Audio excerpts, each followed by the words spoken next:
What it do, Washington Commanders Nation? We're jumping right into it. No need for all the pleasantries and introduction today. NFL insider, friend of the show, friend in real life, Lake Lewis Jr. has boots on the ground from Washington Commanders, New England Patriots joint practice. How are you doing, Lake? I'm good, man. Just had a chance to witness spirited joint practice. Several skirmishes broke out. Guys were getting after it, and that's what you want to see right now. It's that time of year, and when you finally get out there and get the popping pads with another team, it happens. It's a man's sport. You're going to get out there. It's going to get a little testy, right? Yeah, and that's what you saw, and not surprising, Marshawn Of course. Lattimore was Of one course. of them. Told us afterwards, hey, it's football, it's physical. If you don't like people leaning on you being physical, you picked the wrong sport. So he's back and he's in rare form. He's ready to go. Yep, he's in rare form and ready to go. But okay, so first things first, I'm glad to see you. When we were on the timeline this morning, we had to rely pretty heavily on Patriots media, and we were wondering, did our media get kidnapped during practice? Nah, man, what it was, we had to learn the way of the land and the layout and everything they were doing. And I told myself, you know what, I have so much stuff that I can say afterwards. I know I was coming on with you. So I'm like, you know what, I'm going to make people wait for it just a little bit. I did tweet out that You did. Josh Connolly Jr. had him a day today. I spoke with him, after practice, and he said obviously there's things he can work on, but let me tell you, man, even Laramie said the same thing, and I talked with him. He looked pretty good today. Like, this was his best practice yet. And the irony is, it went up against another team. And I kept trying to tell people, for everyone out there putting out all that nonsense about him struggling, most people are going to struggle against Von Miller, let alone as a rookie. Most people are going to struggle against a mountain of a man in Javon Kinlaw, especially a rookie. Well, guess what? He's going up against those guys every day, which are going to make him better. And he comes up here and he's stoned everything. He looked really good. He did have a holding call, if I'm not mistaken, later on in practice that would have been a touchdown for Demetric Felton, of all folks. But yeah, overall, Josh Connolly had a day. I'm glad to hear that, and I wish we had footage because apparently Laramie Tunsil's throwing Bama's in the crowd, Lake. Bro, face down. Face down, something up. It was that's exactly what we were seeing out here. He looked really good, man.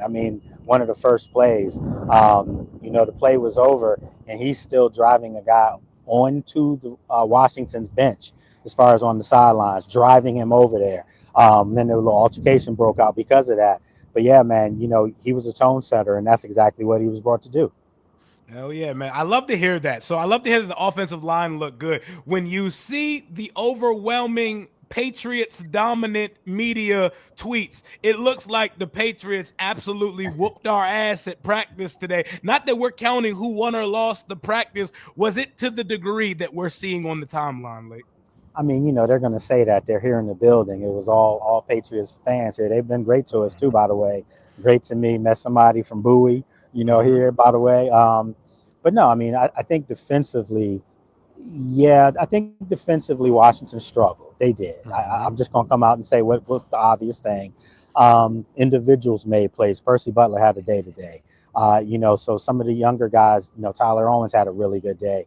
Javon Kinlaw, at times was creating pressure, but you have to understand in these type of practices, once edge rushers come around, Andre Jones twice got around and he would have gotten to Drake May, but the play continued and then maybe a touchdown was thrown or something like that. Same thing with Jaden, but for the most part, I'll say this, Washington's offense got the better of New England, but then on the other side, I think clearly New England's offense got the better of Washington's defense. See, and that's what I thought. It sounds like both quarterbacks were extremely sharp. No Noah Brown, no Terry McLaurin. It's pretty much Jaden, Zach Ertz, and Deebo Samuel versus the world at this point, right? Yeah, and again, you have to go back to you can't hit the quarterback, so if there is any kind of a semblance of pressure, the quarterback still can continue a play. There was a play, early in practice where Jaden, the play was extending to almost 3-4 seconds. And you and I both know in the NFL that means that play is over. Yep. Well, he still threw a deep ball and it wasn't caught by Deebo, but if had Deebo caught that, fans would be saying, oh, Jaden and Deebo, burn New England. But you have to be here to understand the plays would have ended a lot sooner. And New England did have a couple plays, not a couple, a lot of plays that were 3-4 seconds later. And I think that, that's a disservice to say that Washington's defense didn't generate any kind of pass rush, because they did. But overall, they were beat on the outside, and that was a little alarming to me, to say the least. Yeah. Marshawn. Well, it sounds like Mikey had a long day with Pop Douglas from the New England Patriots. Mac Hollins was flashing, and Kayshon Boutte and Marshawn Lattimore were going at it. Seeing a different set of receivers than our own turned out to be a little bit of an issue today. Yeah, but at the same time, Mikey had an interception in the red zone. Yep. In the practice. Bobby Wagner was on the tip of that. Bobby got beat on a play too, but you're not going to see Bobby Wagner really covering guys downfield a lot. So this is, again, you talk to players, you talk to coaches, and they'll tell you. They told me today. I talked to Sheldon Day afterwards, and he was saying the same thing. Like, don't listen. It's training camp. You're working on things. So I'll give you an example. On the back end, if Washington struggled at things in their own practices before they got here, Joe Witt and the coaching staff, they went to New England to let them know that. So the things that New England could have looked like they were exploiting against Washington, those are the things that the coaching staff wanted to see, so they know how to go back and draw up something different and get better at it. So this was a very structured and organized, joint practices. So it wasn't just pin your ears back and go wild and play a game here. No, it was very structured, and everything was keyed in on so that they can get better. And you can see how it transpires on Friday night.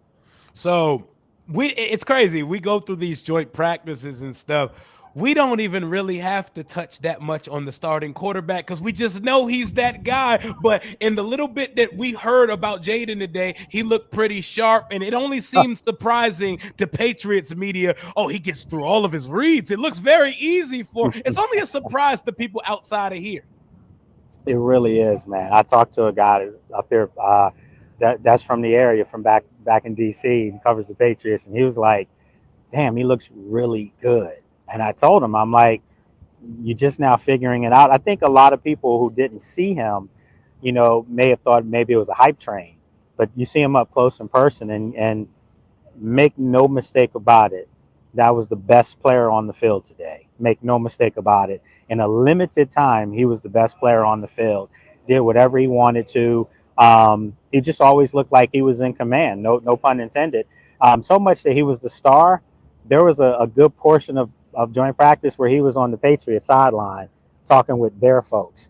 Jason Tatum was out here, came up to him. John Bon Jovi. All these guys wanted to be around Jaden Daniels and take pictures with him. I'm telling you, Washington, you have something that you never had before, and the rest of the world sees it too. So he was the star of the day. Don't get me wrong now. Drake May is one of those too. And I think he's nice. Yeah, no, he's super nice with it. And I think a lot of people are seeing that New England got one too. Washington made the right selection, make no mistake about it. And New England is happy where they are. And you just saw two young gunslingers out there today that look like they're going to elevate the league with their play. Hey, man, they drafted him the pick right after Jaden, and these guys were all like debated as the top couple quarterbacks in the class. It shouldn't be a surprise to anybody that Drake May has a good practice the first time he sees another defense this year. But Jaden, without Terry McLaurin out there, it's Debo.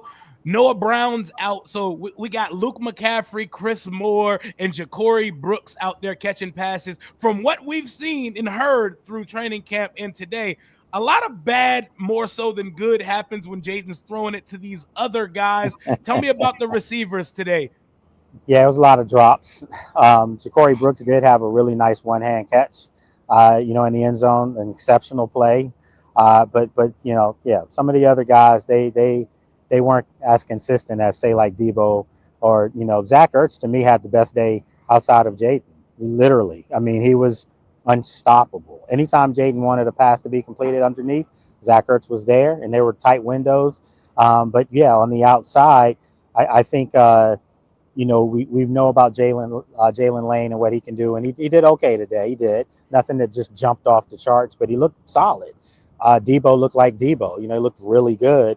But that's where you want to find some of the other guys. Noah Brown didn't practice today, so you didn't see him. So those are the things that now you get a chance to see some of the younger guys who have opportunities. Luke McCaffrey made an incredible catch in the end zone as well. So he had, I would say a consistent, if not solid day, nothing spectacular, but he's still getting better and better and better. Do they miss Terry McLaurin? Without question. There's no doubt about it. But I'm not sure how much you would have seen of Terry and Debo operating, in this practice today. We knew you were going to see the starters, probably play 50%, but you're not going to see them on Friday at all, period. So am I tripping to say it felt like New England starting O put a lot more practice reps out there than our starting O today? Say that again. Am I tripping? Because it feels like New England starting offense had a lot more work than our starting offense today. Oh, no question. And see, because they're a younger team, I talked with Morgan Moses. That's my guy. We talked for a long time afterward. We talked beforehand and afterwards. He used to be obviously in Washington, and he said it. He said, they have a lot of new faces. He's a new face. Stephon Diggs is a new face. I mean, you have a lot of guys that you have to indoctrinate into what they're doing here in New England. And so, yeah, it was a little bit more on the line for them than, say, like it was for Washington. For Washington, I think they're working on things that they're just not maybe as efficient at. So maybe you're not going to get the results. There's no scoreboard here. It wasn't like it was 40-0 New England. It wasn't even close to that. And I think it's safe to say their performance here today was way better than last year's performance in New York against the Jets in that rain where they couldn't do anything. So I don't want anyone to feel alarmed. The defense made plays at times. They gave up a lot of plays, but offensively, I didn't see anything to feel worried about. Brian Robinson looked really good today. Was precise in his running, hit his holes, hit his gaps, took a couple around on the edge for big gains. He looked super sharp today, so he had one of the better days. Okay, so Brian Robinson, I heard he looked fast. He looked spry out there today. And it seemed like Washington was focused on the running aspect of the offense more so than the passing game and the little bit that we heard about the offense today. Was there any Ja'Cory Krosky merit sightings today? And how much work do you anticipate him getting in Friday's preseason opener?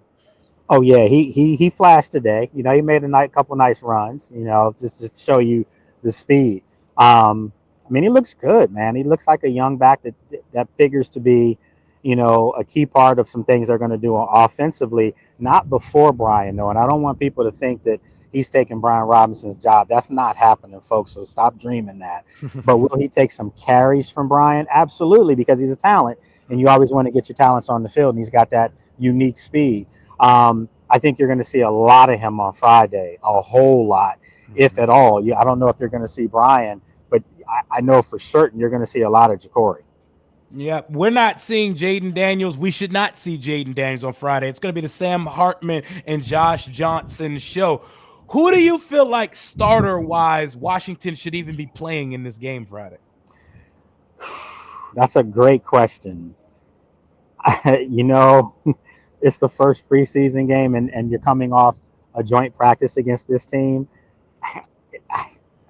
I couldn't even answer that. I might say a young guy, maybe Trey Amos. You might start him. Mm-hmm. Yeah, because he is a rookie, and you want your rookies to get some reps. Jalen Lane, he's technically considered kind of a starter at wide receiver. So I think you'll see a lot of him out there, and you'll probably see a lot of Jalen in Debo's spot, coming out. So you're going to see him in a lot of X and different things like that where they can move him around. Remember, I've already called him. And I told him, you're going to have to give me some royalties if this thing comes to fruition. But I call him Baby Debo because of the way they can move him around. And he's like a Swiss Army knife. And he's actually a physical wide receiver. He's not a little scat guy. He's a guy that will run through you if possible. Same thing with Ja'Cory as well. So I think you're going to see a lot of the young guys. I think Josh Connerly, you absolutely see start, ahead of Andrew Wiley on Friday night. And these aren't things that have been told to us, but these are things that I'm pretty confident will happen. Yeah, the rookies and the second-year players not named Mikey and Jaden all need to be out on the field if they are healthy at this point of year. So Trey Amos, I wanted to know about his day because when you don't hear a cornerback's name a lot, that usually is a good thing. Stephon Diggs was not in team drills, but he did pop out there in individual and on 7-on-7s, and he mixed it up with him a couple times. How do you look out there versus veteran number one? Yeah, he had a good day. He didn't have like one of the days that we've been seeing in training camp, but again, something different. It's a rookie. He's going up against, really good professional wide receivers, and one of them's an all pro. So you're going to have moments where you give up plays, and he did today. He gave up a couple plays, but he also shows you that his ball skills are elite. Like, he's around the football. So it was more or less great throws from Drake May and their backups, as opposed to him just being flat out beat. It was guys making really good catches. And I also say that about Marshawn, because people are going to say, Yeah, Hassan same. Butte beat him. Man, do you understand that the play that was made was a hell of a throw and Yeah. a hell even better catch with Marshawn all over this guy? Yeah. Those are going to happen, folks. It was That's a just great it was a great rep from Marshawn's side. One of the most indefensible plays in football is a perfectly thrown back shoulder pass. What do you do with that? you don't do anything with that. You accept Right. that you got beat. You move on, and see, that's, again, I'm here. You can see I'm here right now, but I'm sure there'll be some people who weren't here today putting out stuff that these guys were dreadful. And no, man, it's all with the grain. Take it all with the grain of sand, and understand that they were working on things that they're not strong at. That's the purpose of these joint practices. It's not to give us two preseason games against the same team in 2 days. Yeah. So going into practice, Dan Quinn gave us an update of who's healthy and who's not. I'm looking at some second year players that are starting to Mhm. be tagged with the injury prone tag. I'm looking at Javante Jean Baptiste, Brandon Coleman, Jordan McGee. These guys are in their second year. They've been hampered with injuries. Brandon Coleman fought and played through most of the season, though, even though he had a couple times that he was banged up. Are these things we should be concerned about? Uh, I would say yes. I would. I'd be lying if I told you no. I don't think it's dire straits to be concerned. I think it just could be concerned that you don't see them, next week or something like that. I don't think it's a concern level to the point where you're concerned that they're not going to be ready at the start of the season. Especially not Brandon. I know Brandon, and I know he's a tough dude, and I expect him to be back. I can't tell you what it was. I just kind of showed you, but I think he's going to be okay. But I do want to say that there's other guys stepping up, in their absence. I'm gonna tell you a guy who's having a hell of a training camp, and today showed you the same thing. He's sideline to sideline speed. Kane Madrano Yep. is really Kane Madrano's a hybrid of Bobby and Frankie Louvu. He literally is. He can run sideline to sideline. He's smart. He's a hitter. And I think even if Jordan, as much as I love Jordan and think he's a really good young player, I think Kane Madrano was going to put some heat on him. I mean, Kane Madrano, in my opinion, is already past, Dom Hampton. He's already passed him. Yeah, And I I see think, that. and I think he was already starting to put some pressure on Jordan before the injury. So now, because Jordan's out, Kane's he's taking this advantage, and I like what I see with him out there, like to the point where I think he's going to get a lot of reps come week one. I truly believe that.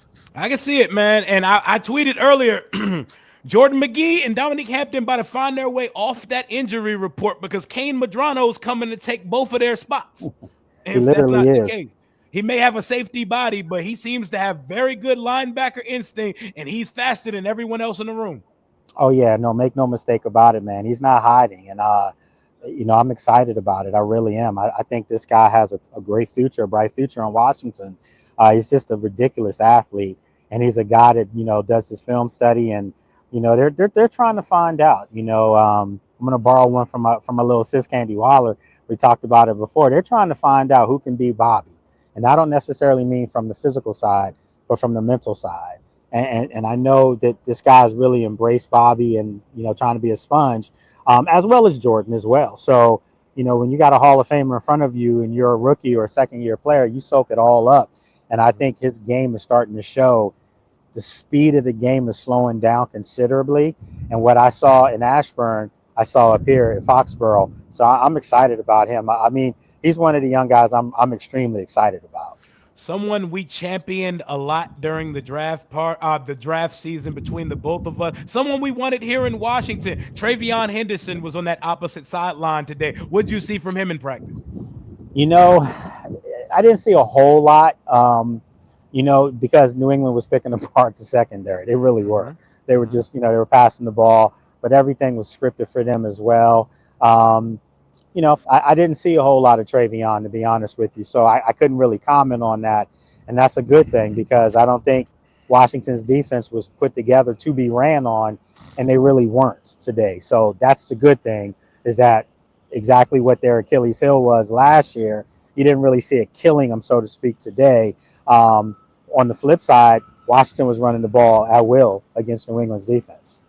Yep, and you love to hear that. You see a push up front by the offensive line, which was a priority of the team this offseason. There were a couple fights at practice today. Of course, Crash Out Marshawn is fighting. Tunzel was getting into a skirmish, but the biggest one, Von Miller and Travion Henderson and Vrabel getting in the middle of it, and Travion accidentally punching Vrabel. What's going on out there, Man, Lake? he threw hands. He literally threw hands, and I was just like, bro, you're a rookie. You're throwing at a Hall of Famer. What are you doing?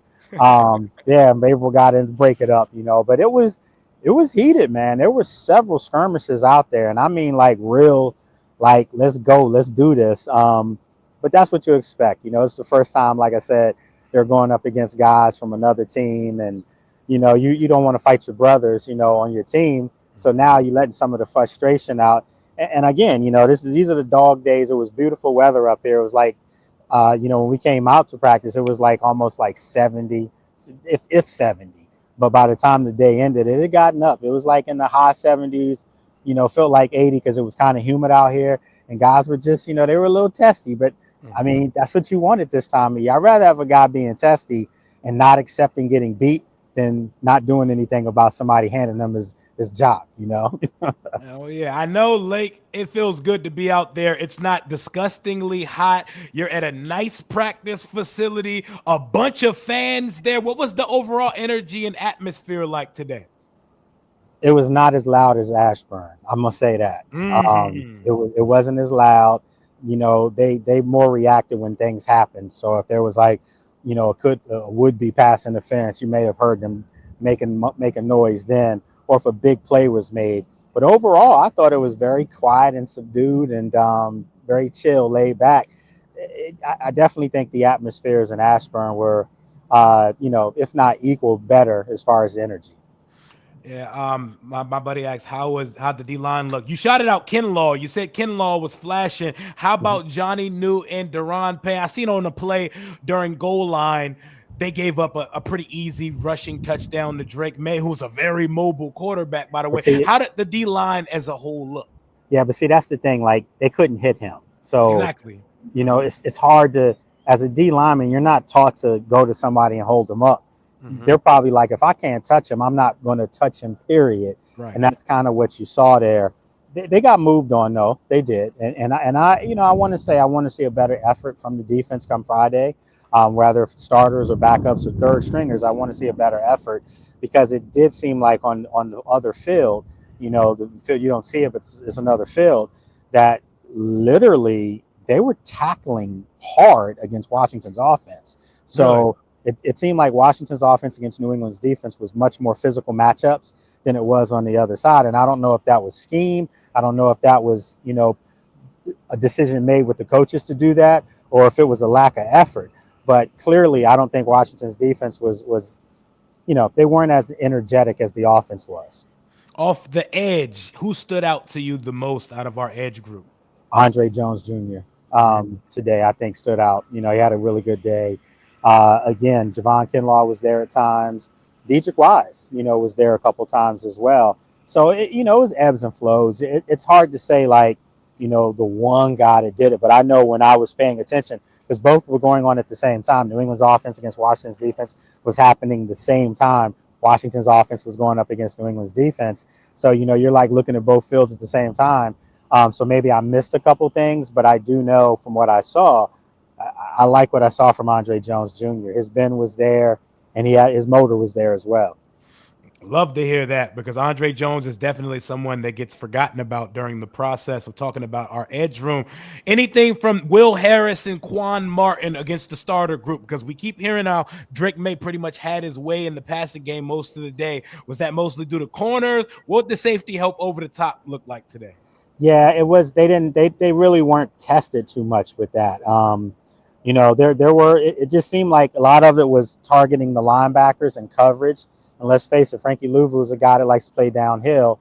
So, he was having to cover. And then on the other side, there was, like I said, Bobby Wagner got beat on one, but it was a great throw and an even better catch, that was made. So again, Matt Collins made some plays. Keishon Butte made some plays. But I think overall, I think Quan, like I said, Percy had a really nice day. So I would say the safeties weren't as bad as maybe the corner room was. And again, with the corner room, before people start saying they're looking dominant in practice, because I already know that's where the narrative's going to go, where they're looking dominant in practice because no Terry's out there. I mean, maybe there is a little bit to that. I can understand that. But I just think today was a little bit more of a scripted setup. So you weren't pinning your ears back and just playing football. You kind of were on your heels, and that's just the way these practices are. The offense is going to have an advantage. I just said our offense, or Washington's offense, was dominant against New England's defense. So now I'm saying the same thing. New England's offense was probably more dominant against Washington's defense. Yep. And it's okay. I know we're going to overreact to these joint practices because we're so excited just to see our team against another team, live reps, and we have our first preseason game coming up Friday. The Jets dog walked us in our first open practice session. We didn't start looking like the team that we eventually became until the Dolphins week last year of the preseason. So I imagine they're going to take it up another notch next week for the Bengals preseason game, a Bengals game where we were told the starters are probably going to play a whole half on the Cincinnati side of things. Do you think Washington matches that energy on Monday Night Football for the second week of preseason? Yeah, I do. I think that's when you'll see Jaden. I don't think you're going to see a lot of them now. Might see them for a series or two. If they go down and score in the first series, boom, that's it for the rest of the preseason. But yeah, I know you're not going to see them on Friday. Like you won't see Marcus Mariota. You won't see any of those guys. You're going to see a lot of the backups. This Friday's game is going to be backup city, and then as you said, the next game, preseason game 2, back home, you'll see the guys you paid your ticket to see. Absolutely. And I know you got to run. It's my last one for you. I'll let you get out of here. I know you got some obligations to handle. We went 28 minutes without talking about it, but it has to sneak into every conversation we have. Where are we at latest on the Terry McLaurin contract saga in DC? Well, naturally, Terry wasn't here. And I can tell you, somebody told me that's up here that I know that they want him in New England for sure. But they're not going to get him because Washington's not going to trade the guy. I think things will get done.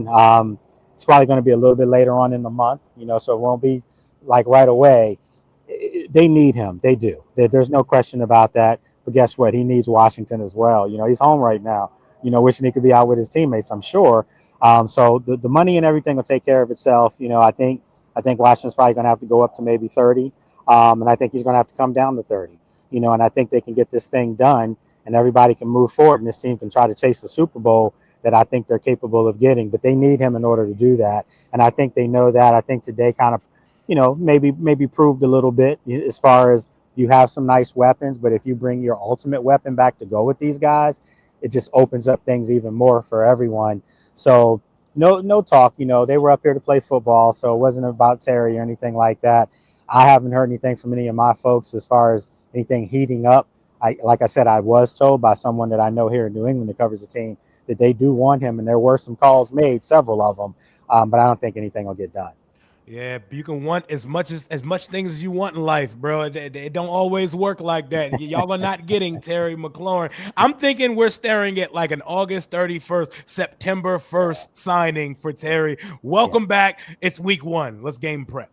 Yeah, I agree with you. I think it's going to be a little bit later in the month, maybe like around 25th, 26th. It's going to happen. I think they're both too important to each other for it not to happen. The fan base is really in love with Terry, so much so that, I playfully say this, with all due respect, some people are a little clouded vision as far as what his worth is. Some people are like, pay him 40 if that's what it is. Pay him Jamar money. I'm like, stop it. No. Let's not go crazy here. No. But I understand the value of what he means to the franchise and to the fan base. So they're going to have to find a way to work this out and get it in. But one thing I do know about Adam Peters is that this is his first test.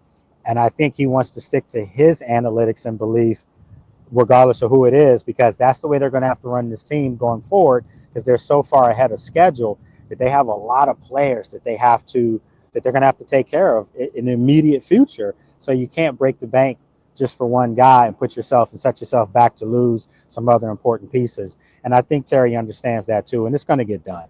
I think we're getting a 2-year deal with most, if not all of it, guaranteed. And 2 years later from them, they could talk to him again about taking something lesser to be a complimentary piece at that point of his career.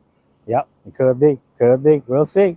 Absolutely, man. Thank you for pulling up, Lake, live from the field from practice, joint practice with the New England Patriots today. Let folks know what you got going on, what they can expect from you, and where to follow you. Oh man, just doing my NFL coverage with the league, and then also doing some assignments for CBS 6 in Richmond. You see that in there. And then of course, I have my show, the Lake Lewis Jr. Show. You can check out through any major podcast carrier. Also on Radio One coming up in September. I'll be on ESPN Radio. Some other stuff coming too, man. So I'm excited about it. So yeah, just grinding. You can check out some of my writing also on Heavy Sports on heavy.com. Y'all heard the guy, man. Thanks again, my brother. As always, I will hit you in a little bit, man. Keep doing your thing out there, Lake. I appreciate you, bro. Good team. Yes, sir. Yes, sir. Always, always. That is Lake Lewis Jr. live from the practice field, giving us some context, some much needed DC media context from what took place in practice today, because all we really heard